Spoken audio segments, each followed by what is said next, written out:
this is from a site called Grassroots Health Nutrient Research Institute, moving research into practice. So they're grassrootshealth.net. I'll put this link as well as the one that Banksy brought into the description of this live stream, so anyone can go and have a look at this information for themselves in their own time. So this is The Body Needs All Forms of Vitamin D, published on June the 25th, 2021.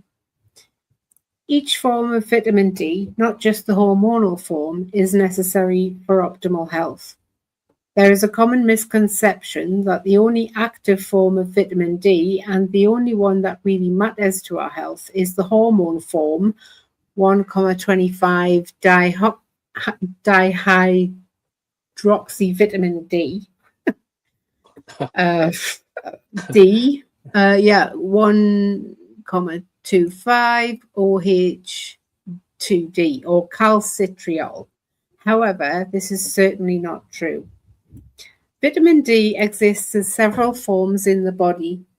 Vitamin D is a term that refers to several compounds. Many people refer to 1,25 dihydroxyvitamin D or calcitriol, which is made by the kidneys and circulated in the blood, as the active form of vitamin D. While it is true that it is the hormonal form of vitamin D, it is not the only form that has specific effects within the body. In this post, we will be discussing the 3 specific forms of vitamin D illustrated in the diagram below, and the several specifics of each. Vitamin D3, cholecalciferol, 25 hydroxyvitamin D or calcifediol, and 1,25 dihydroxyvitamin D in brackets 120 or calcitriol, whatever. I'm really not getting those words. Yeah. So it says click to enlarge. Yeah, that's a good diagram, I think. Does it? Yeah, there it is. Okay, so the body needs all forms of vitamin D. This is. So here we've got the sunshine. Vitamin D3 made in the skin is used by skin cells that cannot rely on vitamin D from the blood. DNA damage, cell death, down, and what goes up is DNA repair. So when we absorb those UV rays and our body converts that into vitamin D3, the DNA damage in the cell, DNA damage cell death. So the death of cells that are damaged in the DNA goes down and the DNA starts to repair. Yep. So it's crucial that we are taking in some UV rays, isn't it? Yeah, no, I mean, yeah, because, if they don't repair, you could get inflammation and then maybe, tumours and horrible stuff. Well, it's not just that, it's your DNA. Yeah. Right? So then vitamin D3, cholecalciferol, so that's what's made in the skin when we absorb the UV rays, is it?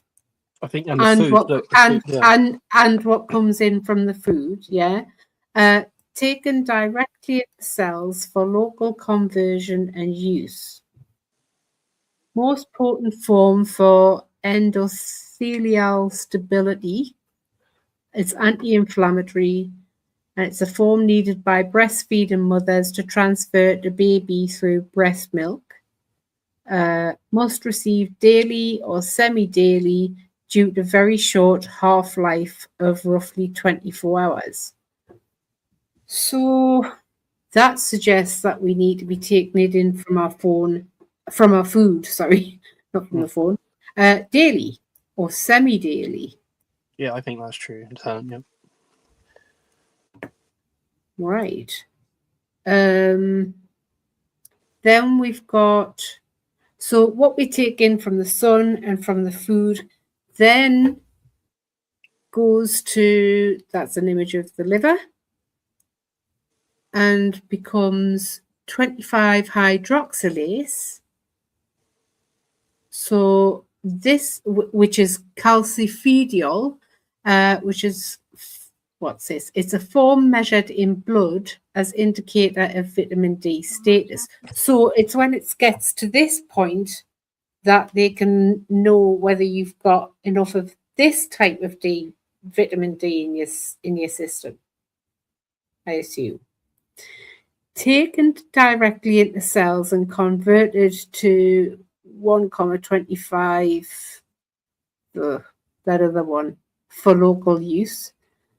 Used as a signaling molecule in most cells and tissues, including immune, brain, blood vessels, heart, lungs, and many more.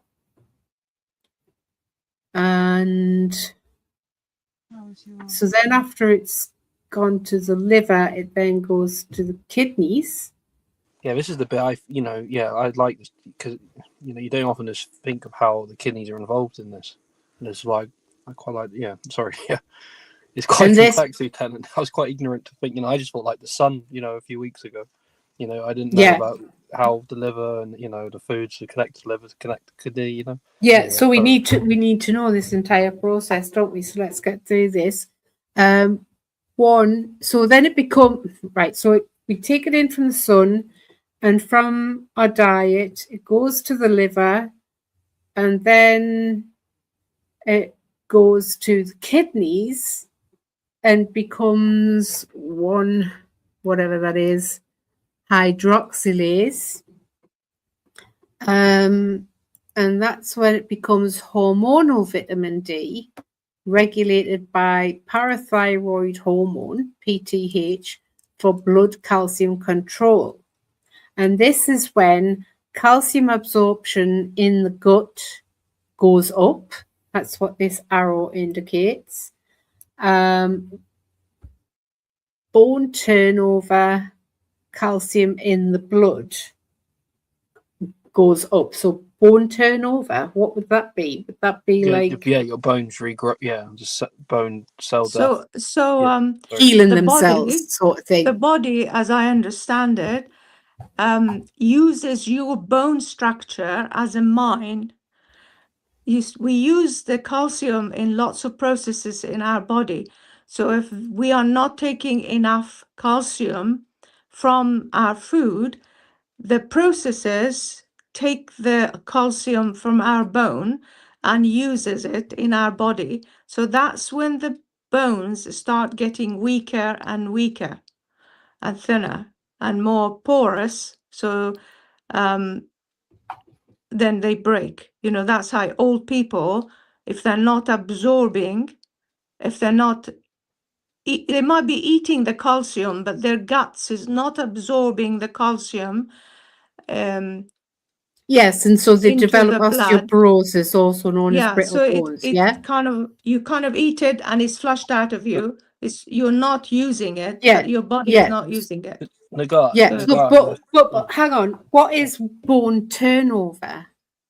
Was when it regenerates, isn't it? So when your bones turnover, our bones are constantly being a mine for calcium and then absorbing more calcium from the gut and building it. So our calcium in the bone is constantly turning over.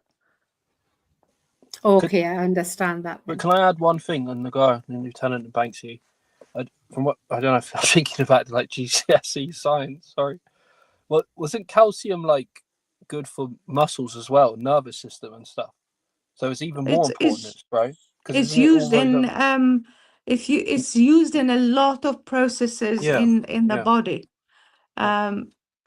So it is quite essential, and we got a big store of it in our bone. So could you conclude from this, if you don't get your vitamin D sorted out, you're actually running the risk of nervous problems, muscle problems, and heart problems? If you have bone problems, yes, and bone problems. It's quite serious stuff. All of those, yes. Yeah. Okay. What we'll do is we'll return to the article. Now we've had a look at that process. We can always come back to this if we need to, this diagram, because I think it's actually a very, very It's a useful good one. diagram. Yeah. It's Yeah. nice, yeah. Yeah. So next down, it says vitamin D3, the vitamin D we take or make. Right.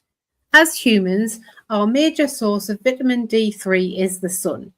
UVB rays in sunshine convert a precursor in the skin to vitamin D3 or cholecalciferol, and the amount of vitamin D produced depends on several factors, including the UV index, time spent in the sun, amount of skin exposed, and the amount of melanin in the skin, which is produced by the sun to help protect the skin.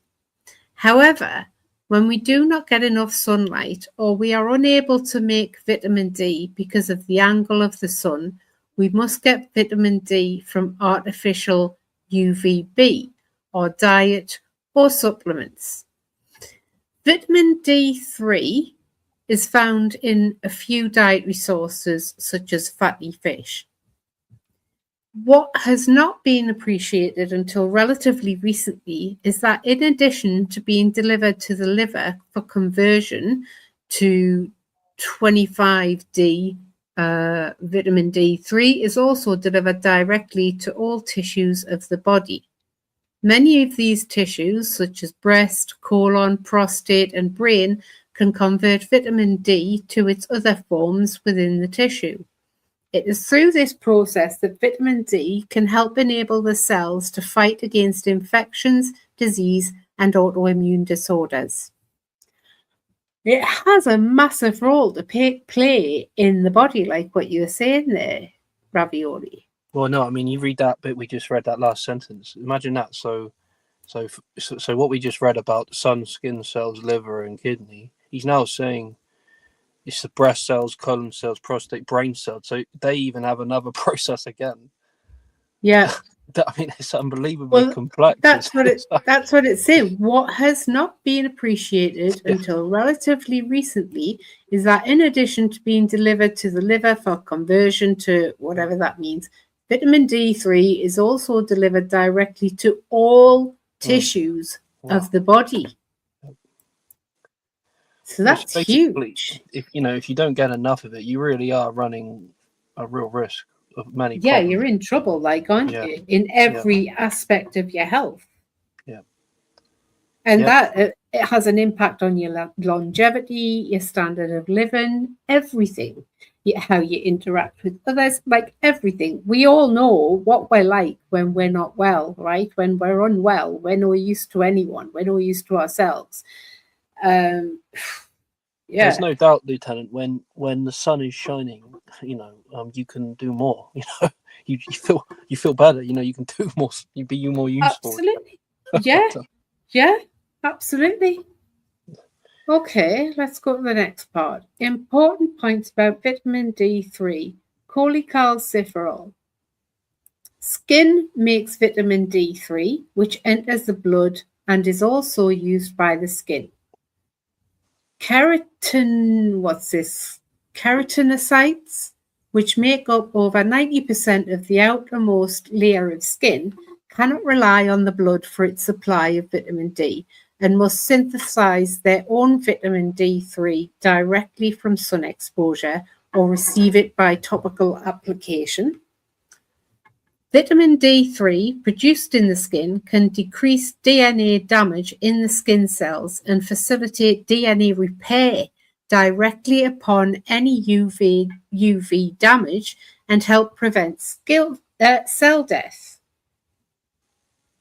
So that's massive on being able to heal you and extend your longevity by repairing damage to the DNA, to the skin cells, to facilitate DNA repair. I mean, DNA, right? And directly upon any UV damage, right? So, skin cancers and all these horrible things that happens to your skin when you're exposed to the sun or whatever it is that causes that too much, So, and then it says the most common form found in supplements, found in foods such as salmon, eggs, and dairy, and fortified foods, which I don't like the idea of because that's artificial.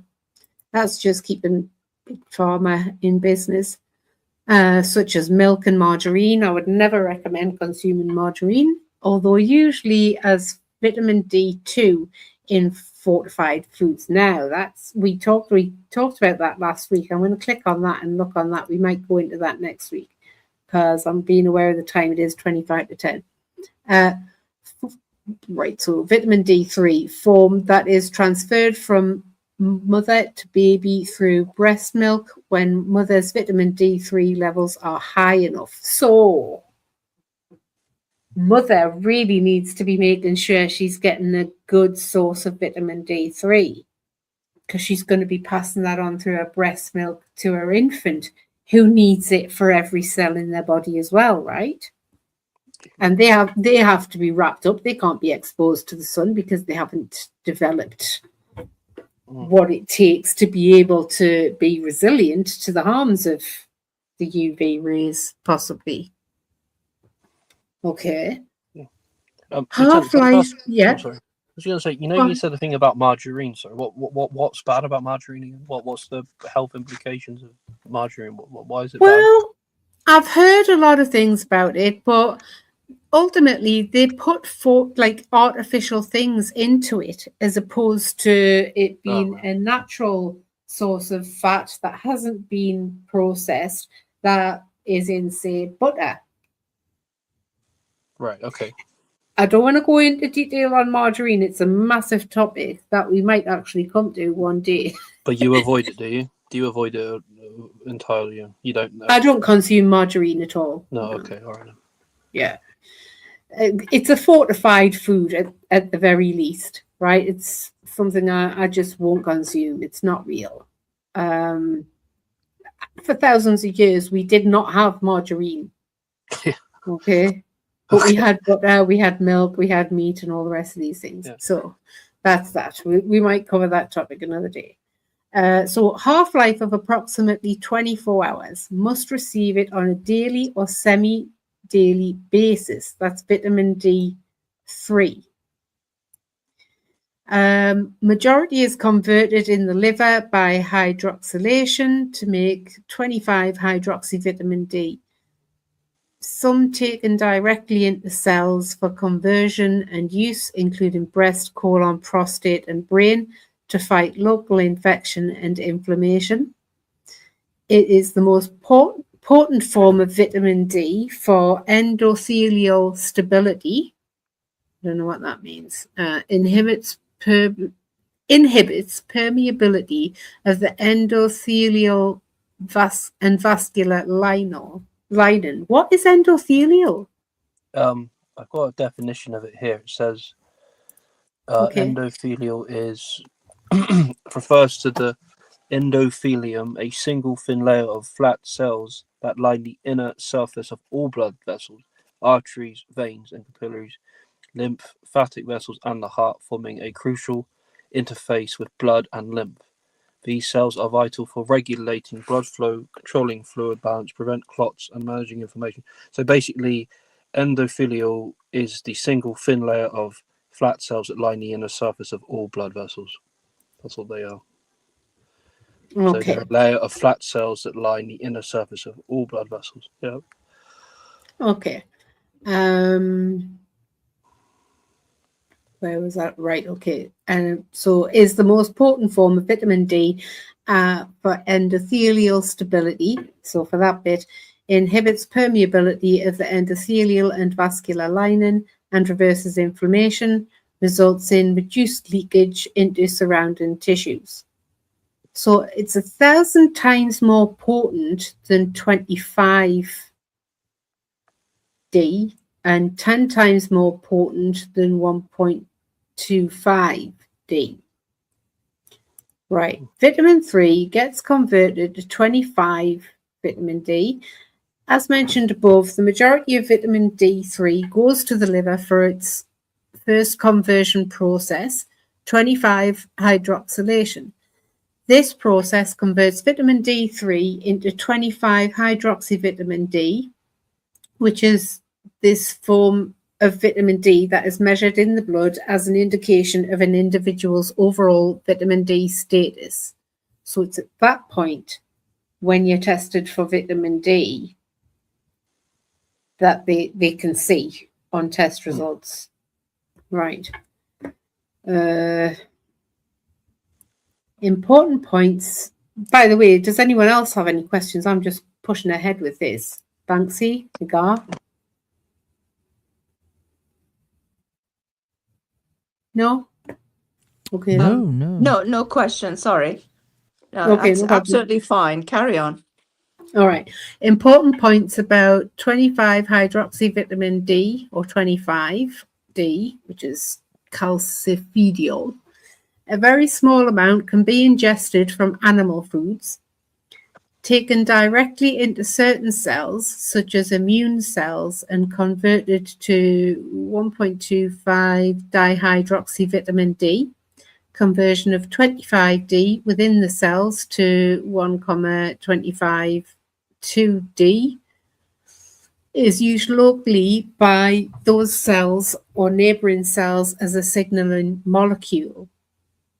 So as a signaling molecule sounds similar to what the microbiome in the gut do, like they send signals to the brain. So that's what that means when it's a signaling molecule. Not that it's the same, it plays the same role or anything. I'm just having that straight in my head.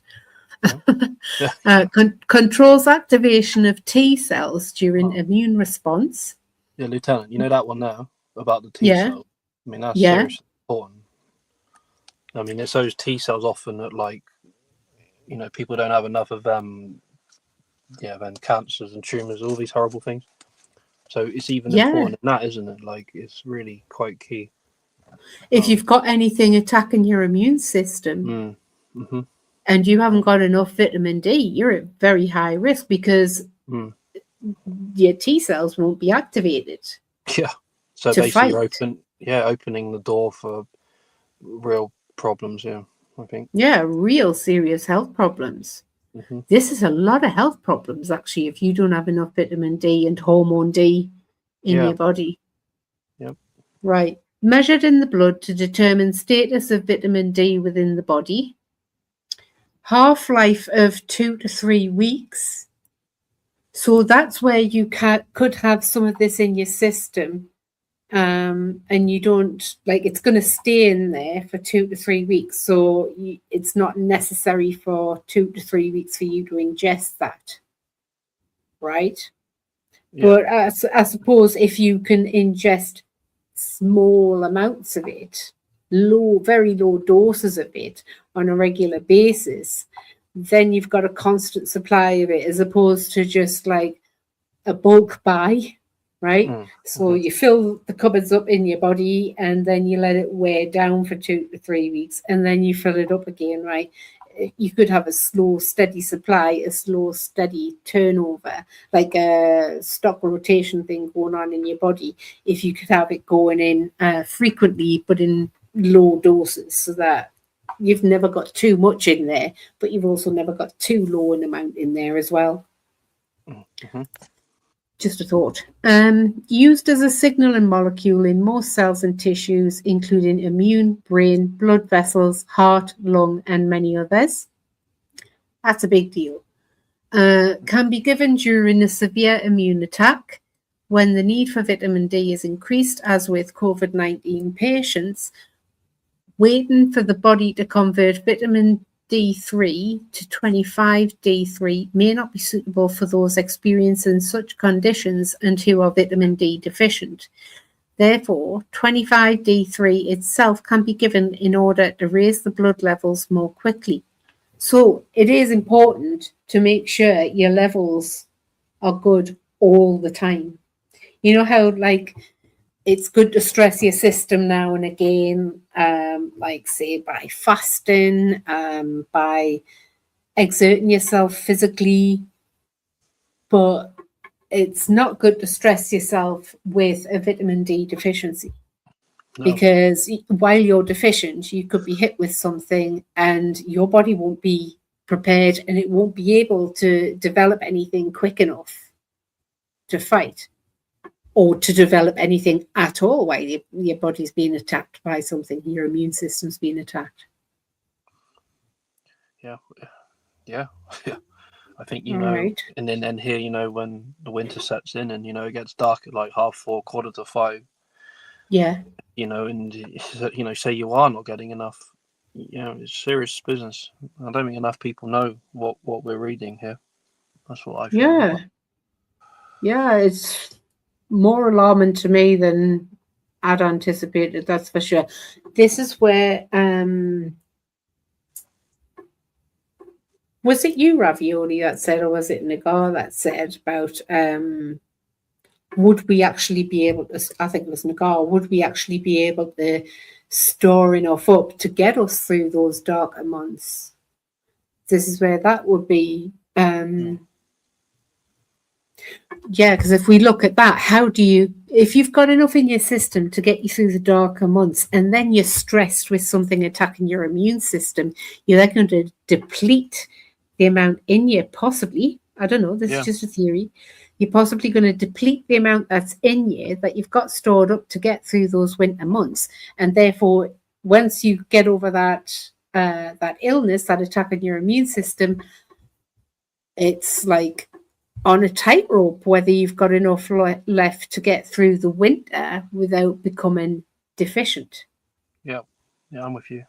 Because sometimes you can have like 2 or 3 illnesses within the darker months, and every time it seems as though it's worse. Possibly this is why. Could be. And then it said earlier, was it the half-life was 2 to 3 weeks? Yeah, I just read it. Yeah, so it's it does go quite quickly. It will leave the body. Yeah.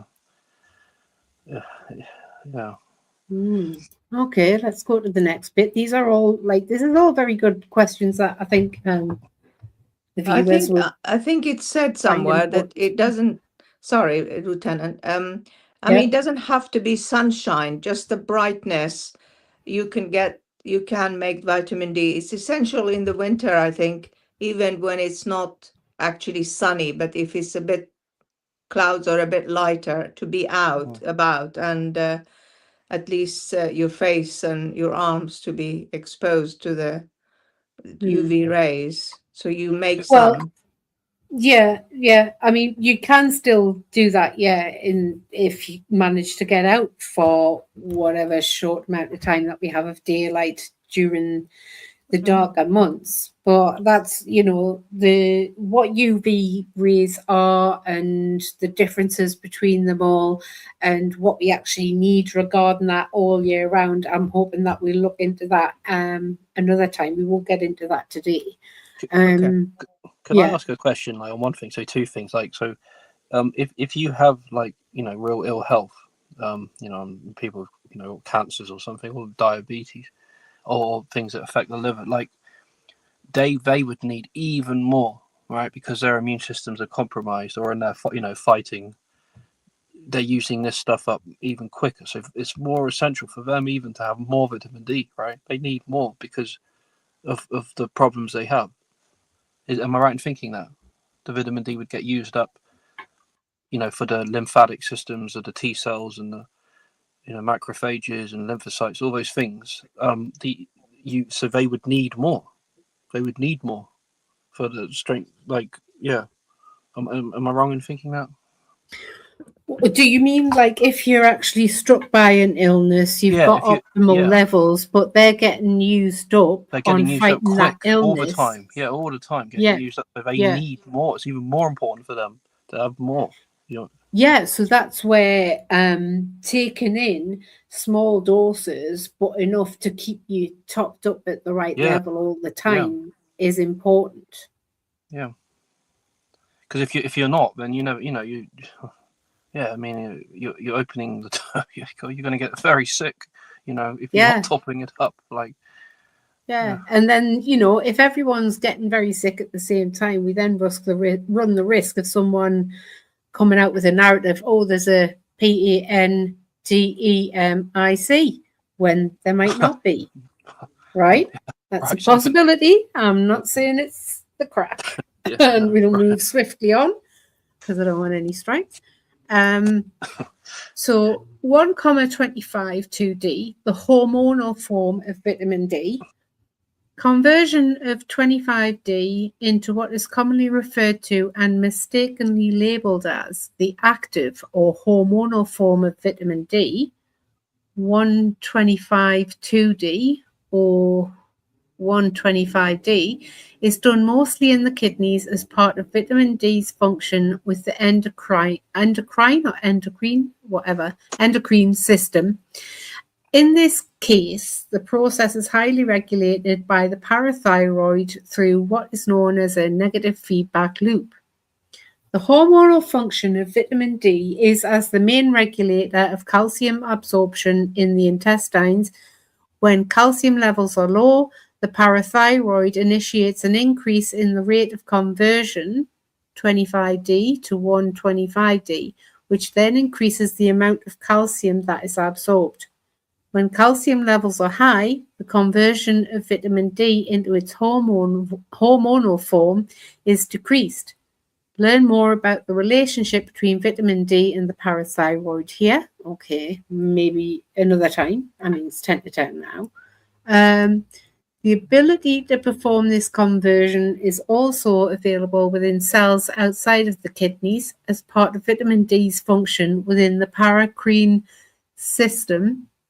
In this situation, such as with an immune response, a cell has a specific need for 125D. It will then pull vitamin D3 or 25D into the cell and convert it into 125D, where it can act directly within the cell and neighboring cells as a signaling molecule in order to produce the desired function. More can be learned about the endocrine versus the paracrine functions of vitamin D here. Another day. Have we got much of this article left? Not much. Right, let's go. Important points about 125 dihydroxyvitamin D or 125,2D, which is calcitriol. Hormonal form of vitamin D that circulates in the blood, often referred to the active form of vitamin D. Its uptake and conversion of 25D within the kidneys by hydroxylation to 125D2D for endocrine use controlled by PTH, regulates calcium absorption within the intestines, important to bone health, increases bone turnover to increase blood levels of calcium, half-life of 4 hours. Oh, wow. That's quick. Yeah. 4 hours, it's not. So you're going to need, if you've got like anything going on with your bones, you're going to be needing to take in a bit more vitamin D as well to be able to cover that half-life of 4 hours there. Yeah, absolutely. Yep. It's very technical. What is a half-life? Important to understanding how vitamin D is processed in your body and why it is important to receive vitamin D3 on a regular basis is the concept of a half-life. The half-life of a compound is a time measurement of how long that compound remains in the body. It is the amount of time in which half of the substance is gone. When that amount of time passes again, another half of what remained previously is gone, and it continues in an exponential nature.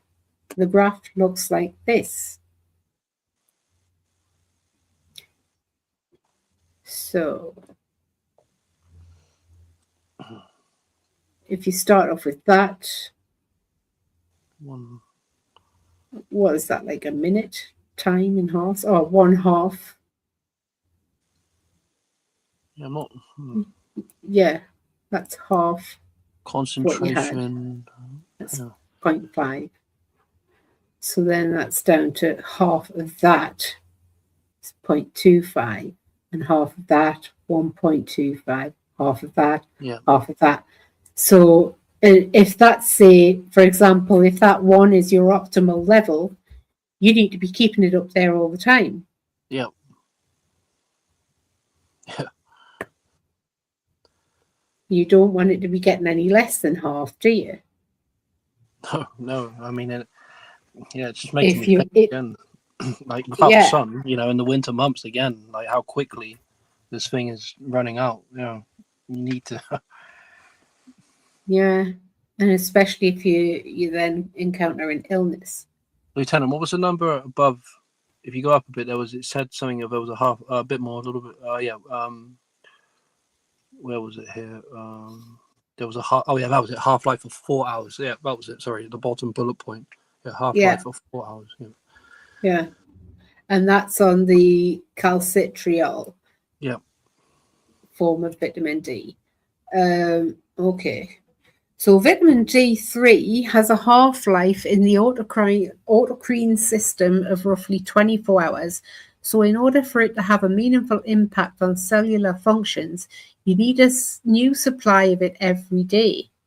This understanding means that frequency of dosing matters when testing for disease reduction and immune control. So this is what we've been concerned about, which can help explain why large monthly or quarterly doses that may be effective for bone health are not likely to show positive results for disease reduction. For disease prevention and treatment, daily dosing, food, sun, and supplement is very important.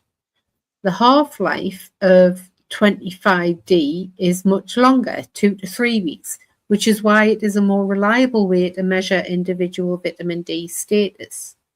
Lastly, the half-life of 125D is only 4 hours, making testing accurate much more difficult.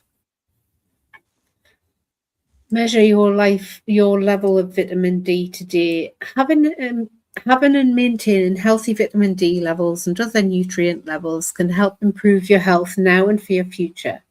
Choose which measure, such as your vitamin D, omega-3s, and essential minerals, including magnesium and zinc, by creating your custom home test kit today.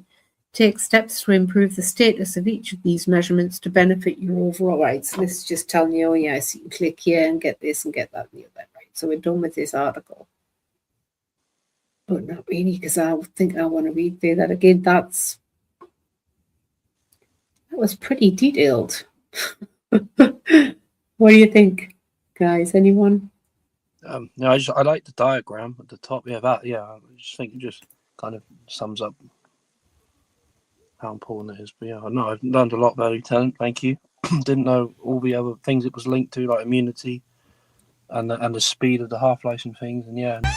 Smooth moderator.